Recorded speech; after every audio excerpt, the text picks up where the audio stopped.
A lo largo del tiempo, los elementos de la naturaleza fueron lo primero que los hombres consideraron sagrado, es decir, digno de veneración.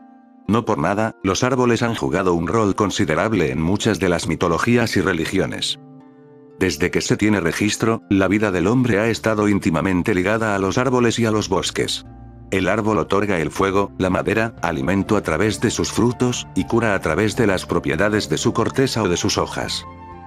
La humanidad divinizó al árbol porque a él le debía todo.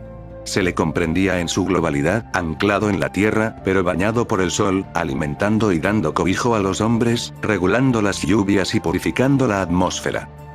El árbol dominaba el universo por lo impresionante de su silueta, mostraba el ciclo solar por el desplazamiento de su sombra, atenuaba sus rayos, que ya no quemaban, y atraía el agua y las lluvias benefactoras.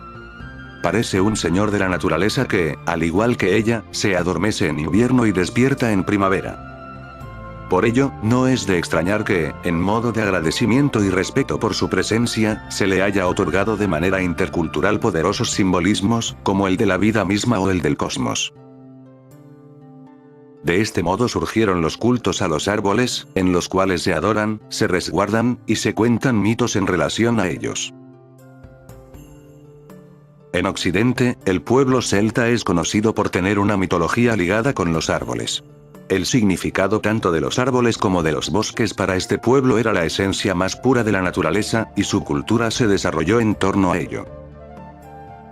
Los druidas, quienes solían residir en el bosque, analizaban los signos que mandaba la naturaleza para hablar con ella, y cuando se invocaba a un dios la mayoría de las veces era a través de los árboles. Los rituales mágicos de los druidas siempre se situaban en frondosos bosques donde los árboles siempre jugaban un papel muy importante. Los árboles del culto de los druidas eran el tejo, el avellano, el serval y el roble, siendo este último considerado como el máximo símbolo de poder y conocimiento. Los celtas se juntaban en el Nemetón, es decir, en un lugar específico en el cual practicaban el culto bajo la dirección de los druidas. La palabra gaélica Nemetón es cercana a Nemus, que es un tipo de bosque abierto que aún se conoce con el nombre de Nemi, y que eran lugares en los que practicaban rituales sagrados.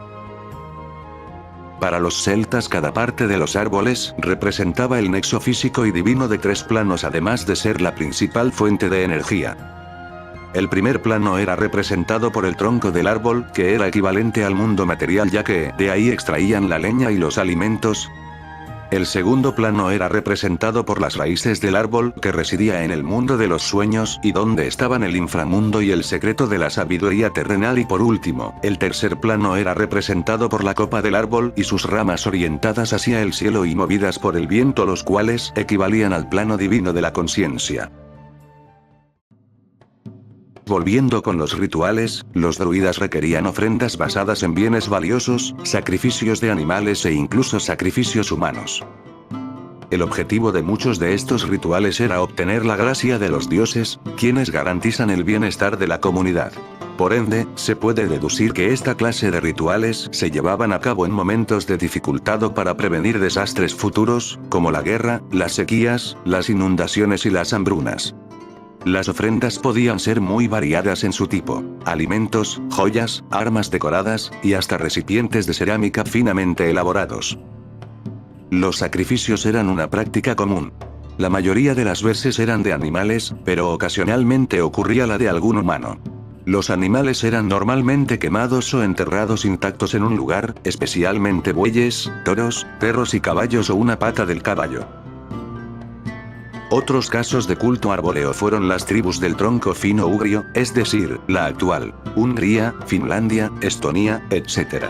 En este caso, el culto a los árboles se celebraba en pequeños claros de bosques sagrados habitualmente protegidos por una valla.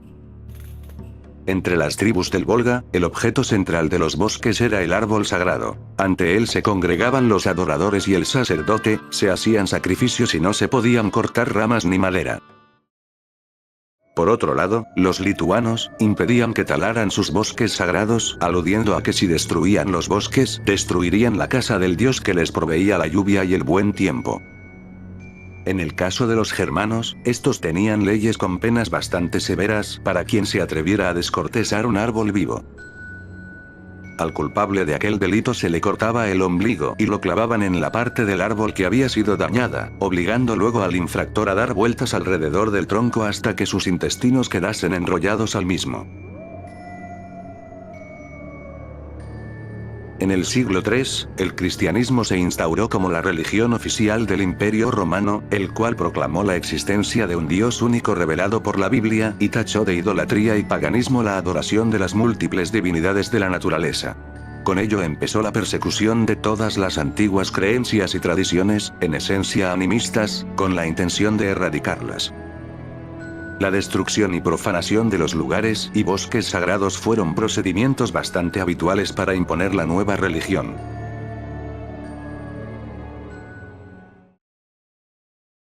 Hasta el día de hoy quedan vestigios de esos cultos que han perdurado en las raíces más profundas de nuestras costumbres y tradiciones.